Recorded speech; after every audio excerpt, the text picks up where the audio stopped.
So yeah, as you can see from the title of this one, it's not one of them particularly exciting ones, but I suppose it's alright to do these once a year. There's a chance one person may come across my page at some point who's not really all that into fragrances and that. It's unlikely, but yeah, I've just got to do them fragrances, like good starter fragrances. As someone who's more into fragrance, what would I recommend to those people, you know, just getting into it? And I've covered a wide price range actually. We'll start at the most affordable kind of level and work its way up. Now prices change all the time, plus you can pick things up for, you know, not retail and all of that, and sale, so the prices aren't fixed, are they? So I'm not going to necessarily give them, but yeah. Well, anyway, first up is it's kind of an obvious one. It's one I mention an awful lot, and that's why it's in this list really. You can generally pick it up for less than €20. It's an old fragrance, it's a vintage, it's from the 80s. And whatever your tastes are, I think you can kind of like this. As this is the first one, I just want to kind of throw this out there. Personally, gender in fragrances is absolutely, utterly ridiculous. So I think you can wear anything you want, you know, if it suits you, etc. Gender in fragrance is just a marketing technique that a lot of people buy into, especially in this strange world where we're moving. We got too close to, you know, gender equality and stuff, so now it's, oh, that's not masculine, I'm a man. That ain't me, and that ain't reality, is it? A smell is a smell. But anyway, that's just that introduction to them all. And so yeah, Joop Le Bon, what is it? It's ultimately this kind of aldehydic, woody, kind of like bubble bath. It has this kind of calm feel. There's Lily of the Valley is kind of the main floral. There's other florals in there. It's got this soft vanilla tonka. You could confuse it with being a galan in many ways. It's got a touch to me of like incense, and there's a warm resinous richness about it. But ultimately it's just this really calm, easygoing floral. It doesn't smell dated, you know, it is what it is. It's not particularly challenging, it's not wildly exciting, but for that price it's probably easily one of the best you can get, in my subjective opinion. So that's Joop Le Bon. Next up is from Lalique. It's maybe a few quid more, not much more. And all the Laliques, I've got to say, you know, if you're looking for like a good starter house where the fragrances are fairly interesting, but they're very affordable and they're actually very well made, then this would be a good starter. This has a very prominent, well-known perfumer. It's Natalie Lawson. Or it might not be. She may have just done the original. Anyway, it's Encre Noire à l'extrême. What this is it's a lot of vetiver. It's a good introduction to what vetiver is, fragrance. There's a kind of dry golden vetiver. It's a little bit of a darker, smoky aspect in it, which again is probably coming from more vetiver. There's also the difference between this and the original is this one has vanilla and it has a kind of boozy feel, so it's a lot smoother, it's a lot easier. It does very much remind me of autumn. If the original is kind of an autumn day, it's a very dark, wet, miserable, kind of very late autumn kind of fragrance. It's like a little fire in a wood that's damp and dense and green. Anyway, this one is not. This one is more the golden leaves, a drier day, a little bit of that kind of feeling about it, and it's much more approachable and much more smoother. So again, I think it's a good starter one. You won't smell like everybody else. It's fairly interesting. I'm not going to say it's the greatest fragrance in the world ever, it's not, but for the price it's spot on. So that's Lalique's Encre Noire à l'extrême. Next is actually one of my first scents, so it's good to go in here. That's Burberry Touch. Now back in the old days, Burberry Touch was much more of a beast. It was a massive one. Now it's a little bit more tamed down, and to be quite honest with you, I think that's a good thing. It's gone from like a clubbing scent to more of an office scent. Don't get me wrong, it's still quite strong, and not everyone loves this. It can be a kind of struggly one. Now to me, it's this kind of more mauvey purple, like the colour of the juice used to be, this kind of bluey mauvey purple. And it opens with like a bit of white pepper, I think it is. So it's quite a peppery feel. There's violet leaf, I get violet flower in it. It can be quite powdery, and then it's woody, and again it'll probably have vanilla and stuff like that in it. It's a smooth kind of purple woody, slight hint of green, slight spiciness one, but the violet gives it quite a strong vein of sweetness. So it's like I say, it's not as obnoxiously sweet as it used to be, but it has that sweetness. And this is again one that would move you into kind of understanding purple flowers, the gentle spice, the kind of woodiness, has a bit of that pencil sharpening kind of embers kind of smell about it. It's lovely, and again very easy, very affordable. So that's Burberry Touch. Next we're moving up the price range quite a lot. Well, not really. I think these are still quite affordable. You can buy them in different sizes. This about 50ml is about 50 quid, give or take, and there's all sorts of offers and what have you here and there. And that's Kayali's Pink Diamond Pink Pepper. No, Pink Pepper, no, Diamond Pink Pepper or something, right? Just accept the or something. Yeah, the names are hard. But the older ones from Kayali were really quite cleverly done. The quality was there. They're very good for that price. I hate saying that price, but because of price inflation or them ripping us off, what you get for your buck isn't what it used to be. And of course they extort that, and they lower what got all these conglomerates exist to lower the quality of things to make even more money. But Kayali back in the day, they had interesting fragrances. They had these kind of familiar DNAs, but they put something in it to make it stand out from all the rest. And Diamond Pink Pepper, whatever it's called, is ultimately, it's like a rosy wood one. I think it's supposed to be a rose oud, but it's more your kind of woody oud. It's clean and it's nice, and it's quite silky feeling. It's quite a dark, smooth, easy rose. And again, when we're getting into this, we're going, oh, I don't like rose. I don't think I'm going to like that. But actually, this one is so approachable and easy, and it's almost got like this chocolatey patchouli kind of thing going in it, and there's vanilla. I'd say it's like the baby sister or baby brother of Noire de Noire. It's got that same idea, but it's smoothed out a lot, and it's kind of pinked up a bit, and it's just a much easier wear for a beginner. It's gorgeous, and it's one of them, you know, starting out, it could be a good date night one, a good present, this one as well, for someone who is just getting into it, who likes a bit of sweet rose and that. So that's Kayali's Diamond Pink Pepper something. Next, this one's gone up a lot, but it used to be more affordable, but again, conglomerates bought the brand. And this one is one of the most famous ones, and it's from Tom Ford, and it's Black Orchid. It's not an easy fragrance to describe, but if you're wanting to move into more kind of a unique thing, I think you can still get this for less than 100. So if you want to get into something unique, and when we're starting we were like, oh, we must get buy a big well-known brand. There ain't many brands as well known as Tom Ford, is there? It's how do you describe it? The easiest way is not to go through the notes. It is a dark floral. The florals smell like the darkest purple, little bits of like dark maroon red, even like a blue fleck in it. There's these fantasy orchid notes in it. There's woods. There is, I think again this one might have truffle or straight up mushroom kind of thing in it. Gives it this unusualness. There's just a magnificent muskiness about it, and it's really hard to describe, but it is.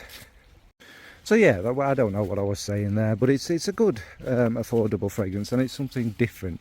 It's something nobody else will be wearing, although the DNA is more popular nowadays, although much more tamed down, which I suspect the new formulations of it are anyway. So that is Tom Ford Black Orchid. Then moving back into the much easier ones, but Chanel are obviously one of them brands that we all know. The chances are, even if you are a beginner, you've already smelt some of these. But I'm going to go, it's probably slightly more expensive than the Tom Ford. But again, you can pick these up cheaper wherever. But Coco Mademoiselle, again, this is such a great one for anyone. The chances are you've already smelt it, unless you've been living under a rock or somewhere. It's a fruituli. It's like these citruses and kind of fruity, dried fruity notes. It's like pleasantly sweet over like a bed of a kind of a more earthy patchouli, but it's not particularly a challenging patchouli. And obviously there's woods and there's things you'd always associate with Chanel in it. There's rose and that's not particularly strong. There's other florals, jasmine in it kind of thing. But where it kind of leaves you is, I'm lost sort of, is it's this fruituli kind of, like I say, the fruits and that. It is very big actually. It's quite a loud fragrance, and that might be the only aspect that you struggle with. It's got a punch. You'd have to wear it with quite a bit of confidence, but again, it will be a familiar DNA to you and everybody else, and it's a Chanel, so the quality is there for now anyway, and it's well made. It's quite old now. I don't know if it's classed as a vintage, but it probably is by now. And it's a great starter fragrance. Again, if you're not so brave and you're wanting to go for the big brands and what have you, this is the easiest from it. So that's Coco Mademoiselle from Chanel. Now we're moving into the kind of niche world a bit here. What's classed as, I'm not going to get into that in the video. You will learn and understand that yourself if you are a beginner. But niche, and this is what will be also classed as an indie brand.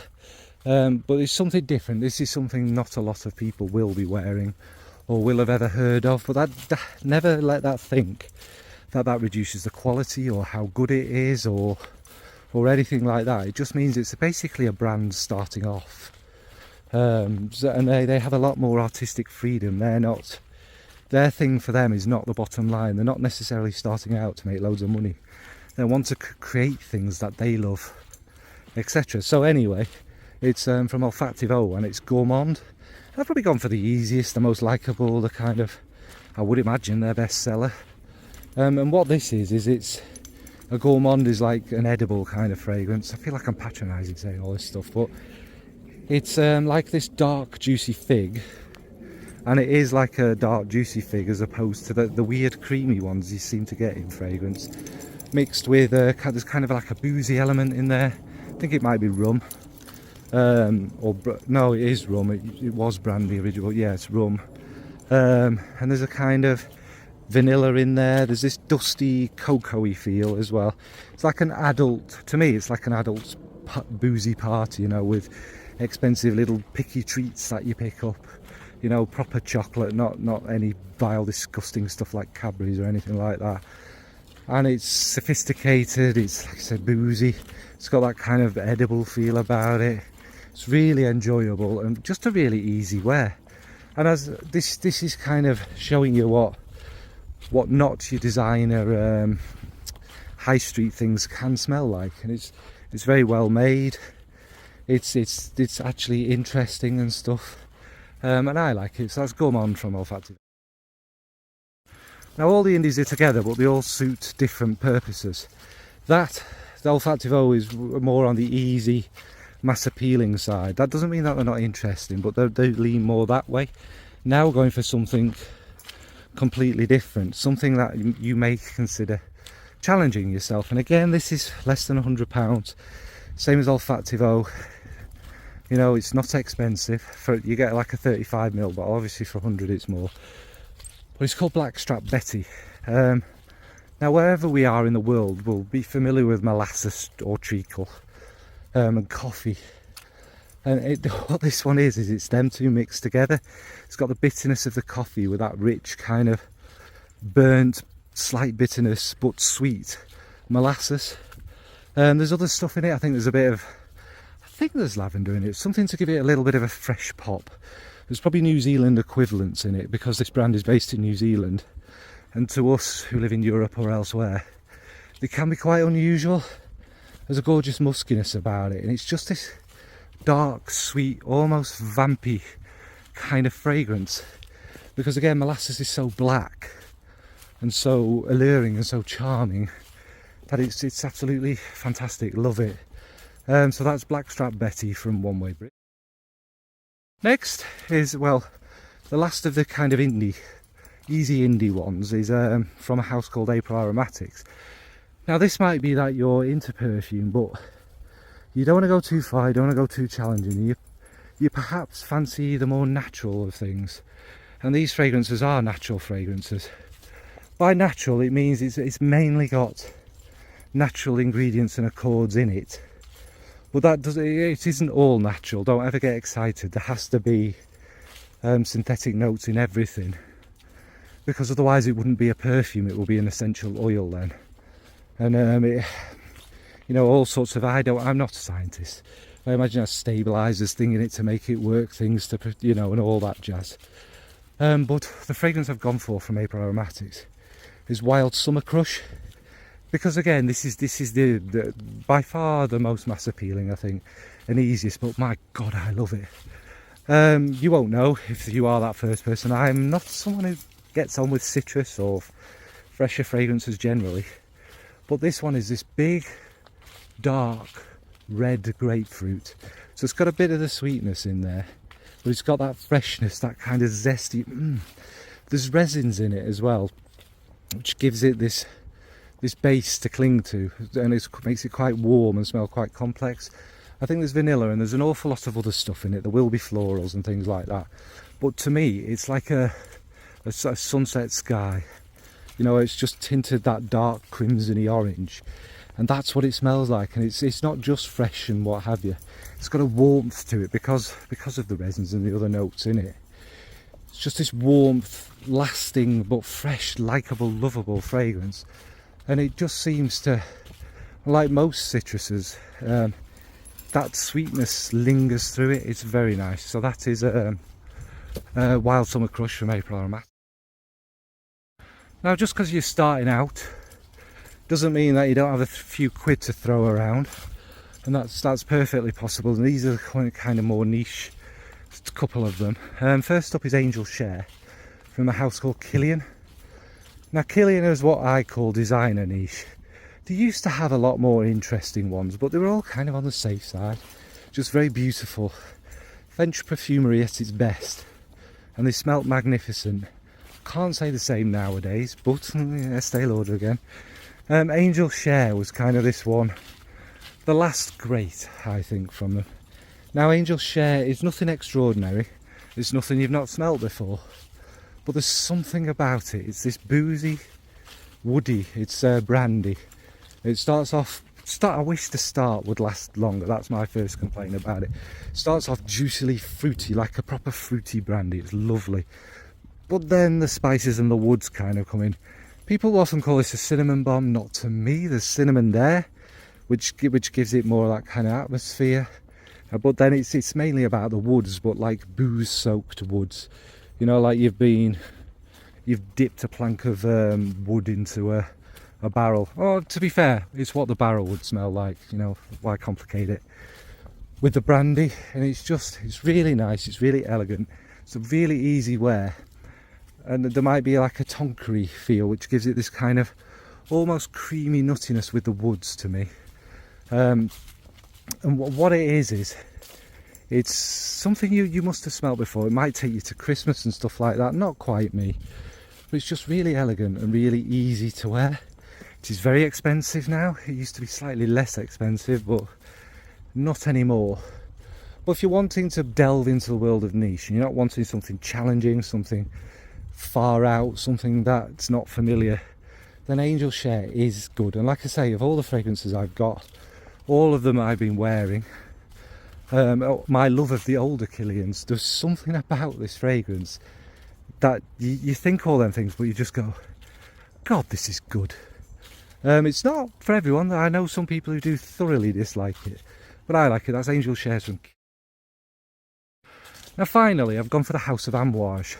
These are very expensive. There's no getting around that. And we're talking old Amouage. We're not. And I was torn between, do I go for something more mass appealing or do I go for one of their absolutely mental crazy ones that literally no one will ever smell like? So I thought I'd sit between the two slightly. This one is from one of their easier range called the Secret Garden. It's a mixture of old and new together with a gourmand touch, and that's Lilac Love. It is lilac predominantly, running through this kind of smooth, sometimes almost creamy, kind of florally thing. And there's a hint, some people get chocolate, I get it as more of a white chocolate in it. But this kind of soft, creamy, chocolatey, woody feel. I think there might be sandalwood in it, which again is giving it more of that kind of creamy aspect. But the lilac is like, it has a powderiness, but it's more like a lilac syrup. It kind of a thin vein going through it, with some of that powdery floral aspect to it. More like smelling a real lilac. You know, they don't smell particularly flowery, do they? They have a nectary kind of bigness about it. And it's all perfectly balanced. It's one you don't need to spend a lot on. Sorry, it's one that you don't have to love lilacs or love what have you. It's very expensive. But it's one of them. This is the pre-reformulated version, by the way. It's important. I'm not going to get into what reformulations are. Reformulations 99% of the time don't improve a fragrance. That's all I'm going to say. I've not smelled the new version to know. But yeah, so that's Lilac Love from Amouage. So yeah, what about yourself? I've tried to keep it briefish, but it never is brief for me, is it? But what about yourself? I mean, if you are like me, like a lot of people who already watch me, and you're quite into fragrances, what would you add? What were your starter ones? Not the ones we regret that everyone got, but what are the ones we still wear and love now and appreciate? What would you advise to your friends? If you are a new person, what are you wearing nowadays? What have you already tried? What's your style? What do you want to get into? Have you smelled a lot of stuff and gone, eh? But we all start with this kind of, we all buy the same fragrances to start off with. And a lot of us all have the same prejudices actually. But these are just a few that are worth trying. I mean, even if you are like a well-seasoned fragrance connoisseur, some of these might appeal to you, might not have tried them. But anyway, that's enough of me waffling on. I mean, that's why I'm out of breath. I am unfit, but yeah, anyway, thanks folks. Bye.